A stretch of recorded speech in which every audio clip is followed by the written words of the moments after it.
Here's where you can find phone number sharing on your Moto G phone with Android 16. I'll show you where to find it and why you should turn it off. You'll want to go into the quick access and go ahead into the settings down here. And once you're here, you'll go to where it says Google Services and Preferences right here. So go ahead and select that option here, this one here. Now, once you reach here, you'll see Google Services, and to get access to these settings, you want to make sure you are actually signed in to your Google account. The next thing you want to do is go to where it says All Services, this one right here. So go ahead and tap on that.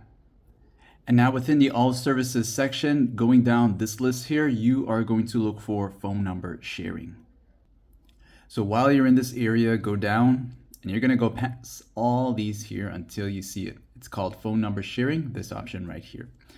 Now, once you're here in this section, you will see phone number sharing, and it's going to explain to you what it does. And while for some of you guys, this may not seem like much, this is going to be rather important to turn it off because you may accidentally allow your number to be shared with a third-party app. Even though you are aware of it, you might accidentally make that mistake and share your number. So it's going to basically give a screen that lets you choose a phone number to share when a third-party app requests it. So instead of having this automatically appear for you, you want to go ahead and turn it off, and you yourself will decide whether or not you want to share your phone number, because sometimes it may auto show it and you might accidentally let it go through and without you knowing it. So it's best to turn this feature off, like and sub.